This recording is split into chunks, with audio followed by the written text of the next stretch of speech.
My name is Ava. The sound of my own name used to be a soft thing, a private warmth in the small apartment I shared with him, Ethan. It fell easily from my lips, like a secret. After what he did, the name is sharp, hard-edged the way a coin tastes when you press it against your teeth. I learned the weight of fury the night I walked into our bedroom and found them there. Not just the obvious betrayal, but the casualness of it. The way he laughed at something she said, the way he used my favorite blanket as though it was his, the way he had left a lipstick-stained glass in the cupboard. I remember every sensory detail because grief and anger sharpen memory into a weapon. 4 months after, I let myself feel small and broken. I kept the curtains closed, let coffee go cold and wore his shirts until they smelled like him and like the hollow of loss. People told me to move on, to forgive, to focus on myself. They meant well. They wanted the neat, socially acceptable closure. Anger, followed by calm. They did not know that some closures are a kind of collapse, and some doors open only when you push them with purpose. This is not a confession so much as a map. The path of a woman who decided that hurt could be translated into strategy. I do not glamorize what I did. I only tell it because I want the truth to be known. Revenge did not save me. It remade me. Ethan was thoughtful in the way cheaters sometimes are. Charming, apologetic, a person who could make you believe he was contrite simply by lowering his voice. He was a software architect, all angles and smooth edges, great at smoothing away other people's problems while leaving messes behind. The other woman was Lena, tall, with a blunt bob and a smile intended to get things. They worked on the same project. They had dinner together, they had coffee. They sent messages that looked like banal collaboration. I learned how rationalization works from those messages. I read them because I had to. Ignorance is a theft of power. It is impossible to describe the first weeks after discovery without sounding theatrical. I oscillated between the soft betrayals, careless kisses and the sharing of playlists, and the raw burning knowledge that he had taken a private thing and made it public between him and someone else. The humiliation was a slow burn. Not just the sex, not only the lies, but the idea that someone else had laughed in our kitchen. I hated that she'd occupied my domestic world. I hated that he had allowed her to. When the initial violence of grief ebbed into something calmer, I stopped being the betrayed girlfriend and started being an investigator. I collected facts like a botanist collects specimens, precise and methodical. Where had he been at 9:12 p.m. last Tuesday? Which restaurant? Who else was there? The evidence was soft. Texts, photos shared in the wrong moment, and legal. I could have gone to the paper, perhaps, or to friends as confessional allies. Instead I followed an impulse as thin and certain as a thread. Make him see himself not as a man who had been forgiven, but as a man who had been known down to his marrow. It's easy to imagine revenge as a single lightning strike. Big, dramatic, irreversible. Real revenge, I learned, is patient. It's cumulative. It is 1,000 small cuts that finally add up to a wound so wide the other person cannot pretend it isn't bleeding. I set out to make him bleed emotionally, socially, professionally. I wanted him to sit in the middle of his life and discover that everything familiar had been rearranged. The first thing I did was simple and cruel only in the arithmetic of human connection. I withdrew. Not the melodramatic kind where you rant and then text sorry addendum. I became a presence that did not exist in the ordinary way. I stopped answering when he called. I wrote vague, polite messages that said nothing and said enough, I need some time. The men in his life noticed. The people in ours noticed. People gossip. People also recalibrate their alliances according to the energy around them. Energy is contagious. Absence is magnetic. He reached for control in ways that showed me who he really was. He tried to manufacture apology, to buy back my presence with the trinkets he knew I liked. A book I'd been wanting, a jacket in the wrong size that he insisted was perfect. He didn't understand that the currency he thought he possessed, comfort, history, habit, was worthless now. He assumed I would accept his apology because he had constructed his life around the assumption that relationships were negotiable and love was a contract he could rewrite. I refused the rewrite. Months passed. I took a job across town, something that put physical space between his world and mine. I enrolled in night research classes, something practical that fed my obsession with patterns and systems. On paper, I was building a new version of myself. In truth, I was building a stage. I found Lena on a social platform with a private account. She had a dog whose name was Hazel and photos taken at faraway rooftop bars. If her life was curated, then so was mine. I posted calculus of my own, small ambiguous things that suggested contentment, a dinner with friends, a sunrise run on the river, images that offered a mirror to both what I had been and what I wanted him to think I'd become. I wanted him to feel the particular kind of itch that comes from missing someone you think you own. That itch led him to try harder. He began to show up at places more often. He called more. He asked mutual friends for updates on my life as though he had the right to a dossier. He thought persistence would produce re-entry. It did not. Persistence made him look desperate. Desperation has a smell. Even pride cannot cover it. The perfect revenge would have been to leave. No confrontation, no spectacle. But that is not the story I wanted to tell, nor the satisfaction I needed. I wanted him to understand the arithmetic of what he'd lost. The intangible calculus of dignity, reputation, trust. I wanted him to stand in a room and see the faces of people who once respected him fold into expressions of doubt. Reputation is a brittle thing. It lives in other people's heads. I decided to invade those heads not by rumor but by truth arranged in a mirror he could not ignore. I began subtly. When he bragged about a software innovation at a casual dinner, I pointed out small inconsistencies. Dates that didn't add up, references that didn't match public documents. It was like dropping pebbles into a still pond. At first nobody noticed. Then someone would ask, "Wait, didn't he say X last month?" I planted questions, not accusations. Questions grow roots faster than contempt does. I also started to set boundaries in public in ways meant to embarrass but not malign. At a gallery opening where we both were invited, who invites an ex and her old boyfriend to the same event, the city whispered. I engaged him politely, then asked about Lena with a dryness that suggested curiosity, not accusation. People overheard. He laughed it off, but laughter is fragile under public scrutiny. The right question puts a person on the defensive. Defense is an ugly look. Here's a detail that became important. I learned that Ethan cared about a specific thing, his legacy at work. He wanted his code to be cited, his name attached to breakthroughs, his identity recognized in annual reviews. Reputation at the office was his god. So I hit where he worshipped. I began sending detailed, anonymized queries to colleagues. Questions about the provenance of certain modules, about the accuracy of release notes, about attributions in their last publication. I did not lie. I simply nudged people to look closer. What I refused to do was publish slander. I did not fabricate evidence. I knew the thin line between cleverness and cruelty, and I decided I would not cross it. Instead, I focused on directing attention toward the truth already in the room. Human error is often a parade of small things. Bring enough of them into the light and the parade becomes undeniable.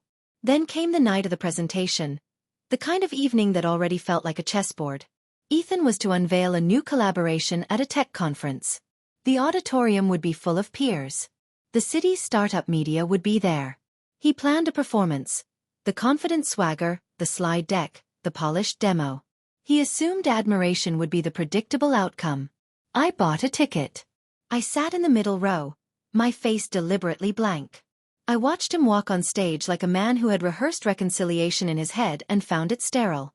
He smiled at the crowd and played the role of innovator. The demo began. There was applause. Then, a tiny slide in the middle of his deck, an attribution note, caught someone's eye. A developer in the back, a woman named Priya who worked with him on a side project, leaned forward and whispered, "That reference is wrong." I heard the rustle like a physical thing. Murmurs spread. He tried to smooth it to joke. He clicked to the next slide. The demo hiccuped. A junior engineer, newly hired from the team he'd once managed, stood up with a question about code provenance. Someone in the audience asked about an issue that had been raised months earlier and never properly addressed. The conference that night became a forum where a dozen small grievances coalesced, and Ethan, surprised and unprepared, faltered. He came off stage pale. I watched his colleagues' faces, curiosity edged with disappointment. The CEO, a man who valued certainty, was tight-lipped. That night, a seed of doubt was planted in the soil of his career. If the stage was my first true strike, the second was social. A curated reveal in the way a sculptor reveals a face from stone. I began sending handwritten notes to people in our circle. Old friends, colleagues, distant relatives. Notes that were honest about the end of my relationship. I wrote about what it felt like to be replaced by a stranger who used your life as a backdrop. I did not accuse. I described. People are more likely to forgive a narrative than a list of allegations. Narrative invites empathy. Empathy opens doors. The consequence was unexpected in its speed. Mutual friends withdrew into silence, the kind that felt like a curtain dropping between me and them. I was accused privately of cruelty for announcing my pain in a way that suggested public drama. They did not see that I was not always the protagonist. Sometimes I was just tired of being an anecdote in someone else's story. Ethan retaliated as men of his temperament do. He accused me of sensationalism. He published carefully worded posts about moving on, about growth. He called me unstable in the hollow voice people use when they want you to feel small without mercy. His lawyer threatened. He tried to draw the line in the sand where I had crossed it. I had anticipated pushback and built a buffer. My communications were factual and emotionally measured. I refused to be goaded into spectacle. But the most effective part of my plan, if plan is too large a word for what became an instinct, was the slow, meticulous reclaiming of sentimental ground. I repopulate my life with tiny rituals he had taken for granted. I learned to cook his favorite misremembered recipes and then kept them to myself. I started running at dawn and filled my mornings with small disciplines. Not because they would hurt him, but because they made me less legible as someone to be punished. I wanted to be a person who could stand alone, unbothered by whether or not he noticed. Power, I discovered, smells like ordinary acts done consistently. There was, inevitably, a reckoning. He lost a major client after a thread of professional doubts coalesced into a formal review. The firm that had once admired his shine asked uncomfortable questions about attribution and oversight. They did not accuse him of personal betrayal. They scrutinized his professional choices. In our world, reputations are woven from both. I did not dance on the embers of his failures. I watched with an odd detachment as consequence settled around him. The fallout was a mirror. He caught a glimpse of himself refracted through other people's disappointment. At his lowest point he called me. The voice on the line was unmoored, no performative apology, no rehearsed charm. He wanted to know why I had done it. He wanted, in a way that was both pathetic and honest, for me to restore his story to order. Why? He asked, the single syllable thin as paper.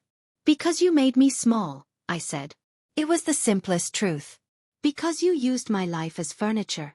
He did not speak. He had expected more drama, surely. A cinematic confession, a montage. But I gave him none. My revenge had never been about spectacle. It had been about returning agency to a person who had been taught to make other people small. In the months that followed, something unexpected happened. The machinery of retribution cooled into the machinery of repair. He moved to a different city. He changed companies. He rebuilt what he could. I rebuilt too, in ways that had less to do with him.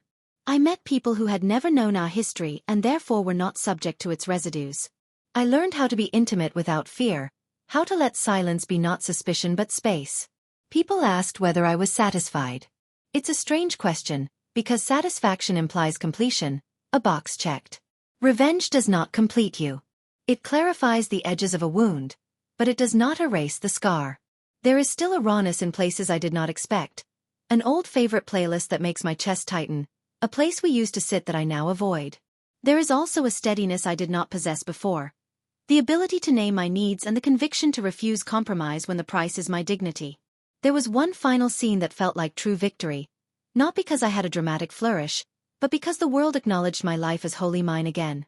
I had an exhibition of my work, a show that combined the quiet observational pieces I had always loved with the kind of clinical compositions that spoke to the precise person I had become. Ethan attended, perhaps out of curiosity, perhaps out of the old habit of possession. He stood at the edge of the room and watched. People moved around him, but they did not orbit him. He approached me near the last piece, a photograph of a river at dawn, mist-like breath above the water. He held himself small in a way he never had before. No accusations. No declarations. Just a man who had been diminished and knew it. You did it, he said softly. Not a question. A statement. I looked at him and felt something like compassion for the boy he had been when he loved with sincerity. It doesn't excuse the man he became, but it placed him in a scale I could contain. Yes, I said. I did. He nodded. Then he left. That night I walked home in a way I hadn't in years. Unhurried, noticing the small things. How a neighbor's cat followed me for a few steps, the way the streetlight made ordinary leaves gleam. I felt neither triumphant nor hollow. I felt full in an odd, steady way. The pleasure of someone who had been through a storm and found a harbor by building it herself. People often ask whether I crossed a moral line. I would not romanticize the choices I made. I annoyed people. I demanded resets. I used the currency I had: truth, social pressure, absence. I did not lie. I did not invent. I made visible what was already true. There is a particular cruelty in being betrayed and then asked to be reasonable about it. The world instructs women to be charitable, to forgive, to fold themselves back into the pattern of a life that may not deserve them. I refused that instruction. I refused to be the woman who smiles while the rest of her is being stolen. If there is a lesson in what happened, it's this: vengeance is not about breaking someone else. It's about re-finding yourself after someone tried to define you by their desire. It's about learning the contours of your rage and putting it to work, not to destroy, but to arrange the pieces of your life so they make a clearer shape. I do not recommend that everyone march down a path I walked. But I will say that grief is an incubator of insight. Pain taught me that boundaries are not cruel. They are necessary. Now when I say my name, Ava, I hear a different sound. It is not the brittle echo of a woman who has been used. It is the tone of someone who has survived herself. I still remember him, of course. Memory is a shadow that follows you with affection and warning. But the shadow no longer dominates the room. It hangs at the periphery, a shape I can choose to regard or ignore. Sometimes late at night I think about the small mechanics of what I did. The phone calls, the notes, the public questions. I do not boast of cleverness. There were no cinematic masterpieces, no poetic murders. Only decisions made with a steady hand and an honest aim. To reclaim what was mine and to refuse the idea that being hurt should obligate me to diminish myself in the service of someone else's comfort. I won, if winning is the right word. Winning was not seeing him fall to ruin. It was watching him accept the consequences of his choices without my active cruelty. It was watching him learn that a life built on convenience fractures under pressure. It was learning, in the aftermath, how to be gentle with myself. Revenge let me close the chapter on a note of agency, not annihilation. When I close my eyes now, I picture a river at dawn. Mist. Quiet. The kind of light that makes the ordinary miraculous. I am not the same woman I was before. I have sharper edges, yes, but also a steadier center. I am alive to my own lineage of choices. I am Ava, and I will not be someone's backdrop again. The last time I spoke aloud the word revenge, it felt like a tool. Now it had become a language. After Ethan left that gallery, after the ripple of consequence settled into the new geography of both our lives, most people assumed the story had closed. They liked tidy endings. Thrillers end in a courtroom or a funeral. In life, endings are messier. I discovered a different logic. Endings are merely pauses. You think the storm has passed until you find the house next to yours has a new roofline and the same wallpaper pattern you once chose for your kitchen. If the first phase of my work had been outward, reputational attrition, slow public clarity, the second would be inward. I wanted him to unravel where he was strongest. In his mind. Not by physical harm, not by lies that could be litigated away, but by a tiny patient erosion of certainty.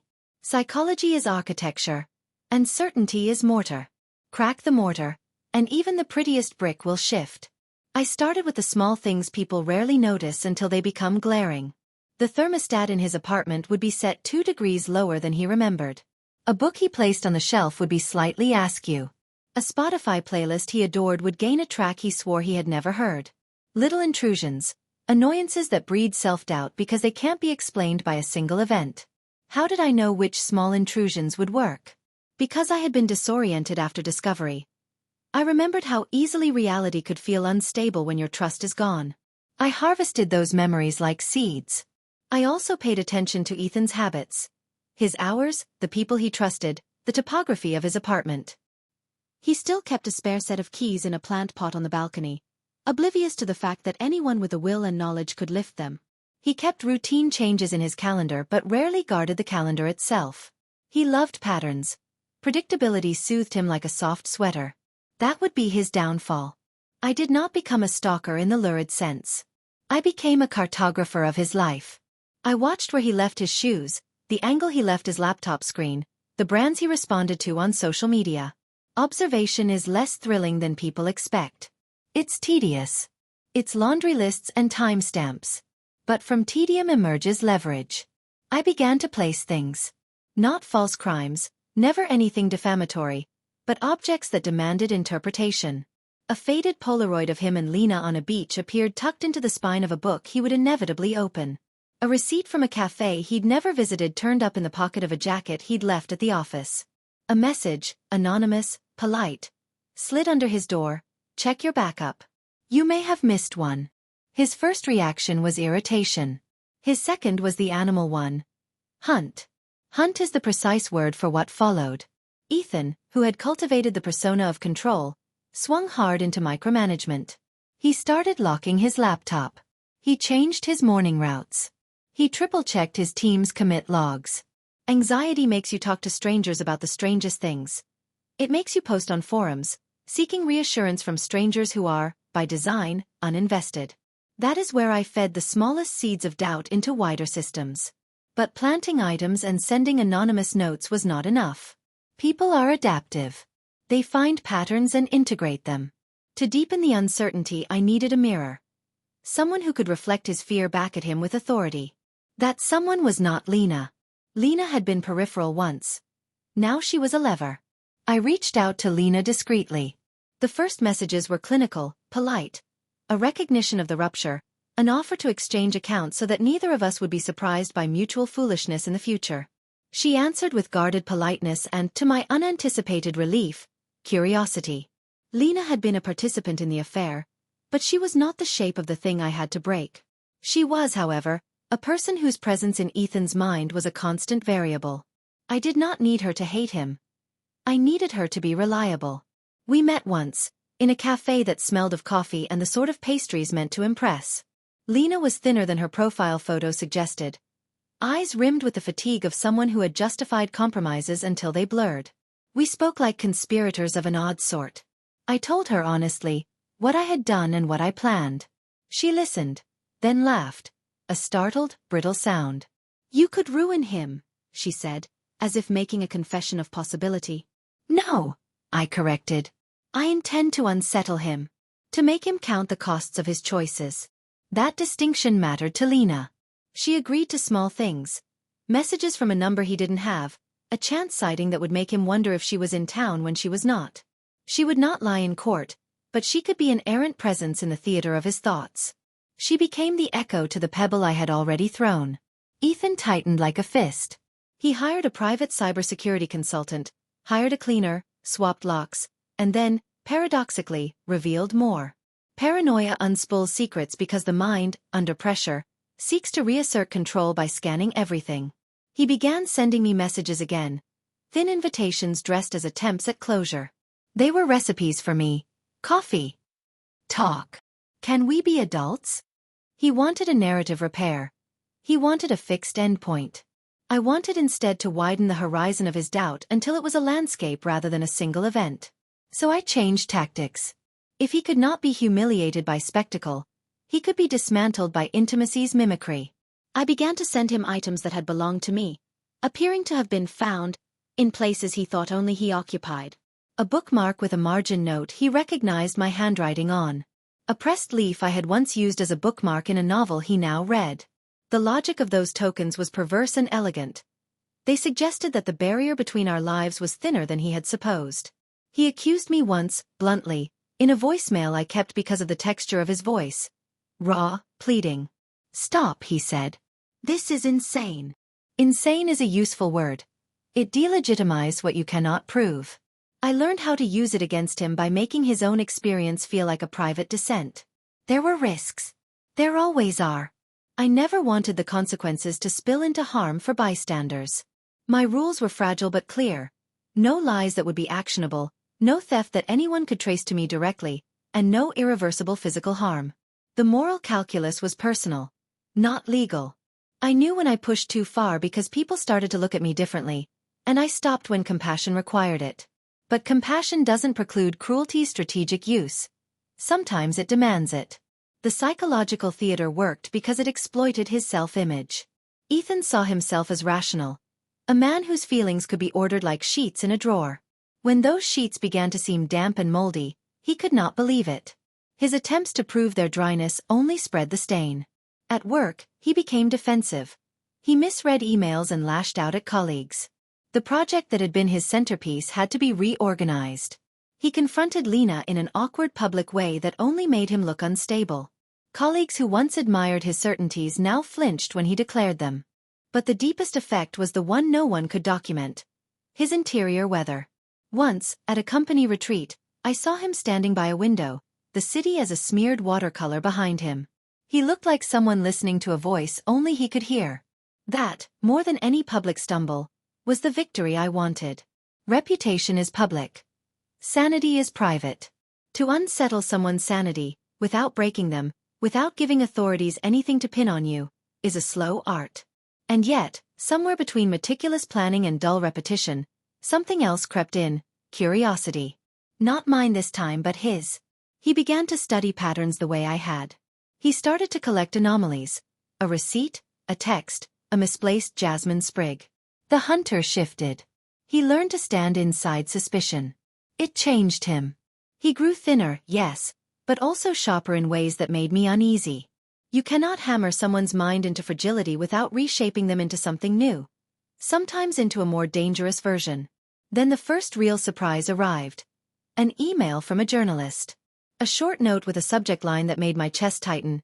Sources linked to your project. Are you available to comment? They were following the thread of his professional stumbles and mapping it to a larger narrative about toxic leadership and misattributed work. Someone had spoken. Who? My blood ran quick for reasons I couldn't name. Had I miscalculated and someone else had moved before me? Had Lena or a resentful colleague decided to accelerate the collapse? Or had Ethan, now alert and nimble, manufactured the narrative himself to claim victimhood? I stared at that screen for a long time, the cursor waiting like a held breath. The game I had been playing was no longer a solo composition. It had become an orchestra with unknown players. That is when I realized a truth that both frightened and fascinated me. Once you teach people to doubt, they will begin to use doubt as a weapon themselves. The next moves mattered. I could withdraw, letting the threads coalesce and seeing what shape the fabric would take without my hand on it. Or I could escalate. Escalation is addictive because it promises control. That promise is a lie. I had learned that earlier. Revenge doesn't save you. But the urge to finish the sentence was a pressure I understood all too well. I chose a third way. I would step back from direct manipulation and instead create a trap that relied on truth. The kind of truth that could not be spun away. It was a long con, like the ones I used to admire in books. A patient architecture built of small, undeniable facts that, when assembled, formed an argument no lawyer could dismiss. It was boring, it was precise, and it required time. I began to collect witnesses, not for the courtroom, but for the court of reality. A developer who had been brushed aside by Ethan's ego and who kept meticulous commit logs. A former intern who had private screenshots of a conversation where credit had been promised and never given. A product manager who remembered a meeting where Ethan had taken credit for someone else's idea, verbatim. Each of them had a piece of a mosaic I had started to assemble. These people did not know me well. They did not need to. They knew what it was to be erased by someone else's narrative, and they were, perhaps for the first time, eager to be recognized. Recognition is a currency I had spent and had in surplus. I traded it for truth. As I assembled the evidence, I felt the old sensation again, the prickle of craft. Not the childish thrill of making someone feel small, but the hard satisfaction of building something that could stand. Level by level, the architecture of doubt was being replaced by an edifice that used his own tools, emails, logs, timestamps, against the man who had wielded them proudly. And then, because stories love irony, the person I had been careful not to become appeared at the edge of my project. Someone else, hurt and smart, had been doing similar work. This stranger's notes were clinical and less forgiving than mine had ever been. Their method was colder, more precise, and their intent was uncompromising. I recognized the logic. I did not recognize the hand. Something in me shifted. The second phase of my plan had succeeded in ways I had not predicted. It summoned a rival. The psychological arena had widened into a crowd. Ethan, once the axis, had become the planet with many moons pulling at him. For a moment I felt triumphant. For another moment I felt alarmed. There is a difference between steering a course and sharing it. The stranger made their first move with a small but consequential leak. An internal memo sent to a former client that spelled out, in crisp terms, a pattern of misattribution and negligence. It landed in the right inboxes with surgical timing. The fallout was immediate. Ethan's old firm called a meeting. The CEO sent messages I could not see, but could imagine. Short, sharp, a kind of corporate panic. He looked at me then in a way I had not expected. Not like an enemy, but like someone trying to read the map I had drawn. He mouthed across the room, his eyes asking for a name. I could have given it. I could have said, Lena, or the intern, or me. But I lied by omission and said nothing. There are curiosities you answer and curiosities you keep. I learned that silence is sometimes the deepest blade. We had entered a new phase of the game. Not merely an exchange of moves but a multiplication of players. The psychological theater I had staged had evolved beyond my script. That realization had an odd effect. A mixture of pride and a cold, clean fear. I did not stop. I refined. I tightened the architecture of truth so it could survive others' interventions. I reached out to more witnesses, to archivists of digital life who could testify to the provenance of code and the timestamp of ideas. I taught myself to love the mundane again. File names, metadata, the tiny timestamps that prove when something was created. There is a poetry to time. Once you learn how to read it. At night I would lie awake thinking of rivers at dawn, of mist, and of how thin a veil separates order from chaos. The deeper I went, the more the difference between justice and vengeance blurred. I reminded myself of my rules. I reminded myself that I had once wanted a harbor, not an arsenal. And yet the city had other plans. The game had become a mirror house. Every move reflected, refracted, multiplied. I watched my reflection and saw the outline of someone transformed, not purely by rage, but by the craft of strategy. I wondered sometimes what that woman would have thought of the girl in the messy kitchen, the one who first learned to sharpen memory into a weapon. Would she have approved? Would she be horrified? There are no clean answers. There is only the next move. I am Ava, and I find that even after you teach someone to doubt, they will teach you how to survive being doubted. The second phase is not over. It cannot be. In a psychological thriller, victory is never some neat exhale. It is a continued attention to detail, an insistence that the self be kept intact while the world rearranges itself around truth. Tonight, I have a meeting with someone who claims to have a ledger, a list of interactions that could change the story again. I will go. I will listen. I will measure the weight of the words. And then I will make the next move, because that is what this has become. Not a vendetta, but a life lived like a careful experiment. If this is not the end, then it is because endings are for books. Life prefers drafts.